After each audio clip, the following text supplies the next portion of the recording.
A dramatic shift in Russia's economy on Tuesday as the Russian central bank raised its key interest rate to 17% from 10.5% in an emergency move to counter the collapse of the ruble. To understand why it's the ruble, to understand why it's all happening, with me is financial analyst Lionel Friedfeld. Thank you very much for joining us. Thank you. Good evening. Lycy. So it's not that we didn't see any signs for this for the collapse of the ruble, but how come it just happened now?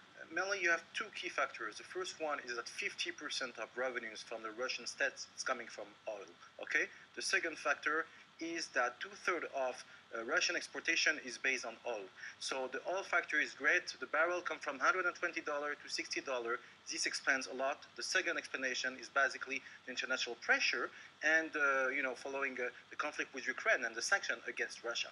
Yeah, so we need to understand something, because this is not only affecting Russia right now, this is also affecting Iran, because Russia made a lot of deals in the region. It's basically affecting international markets, but to come back on Russia, the ruble went down 50% since the beginning of the year. Today you've got approximately 80 ruble for a dollar, 100 ruble for a euro, which is really great in that sense.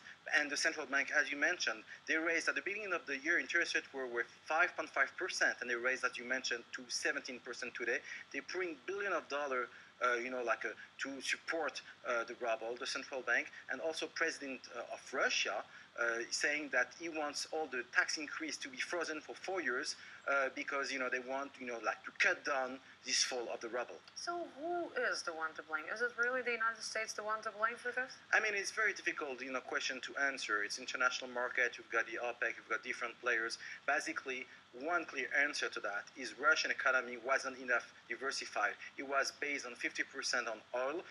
Today, the central bank mentioned that if the barrel will stay at 60%, it will have the GDP of Russia went down by 5%, and basically, the Russian economy shows that it's not very strong.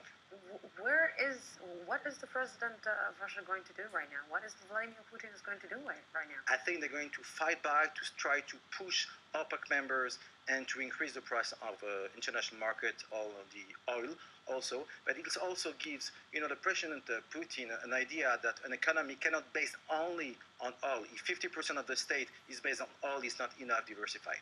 Even I studied this, learned this from you. How come he didn't understand this yet? Lionel Friedfeld, thank you. Thank you. The manhunt for the killer of 6 innocent people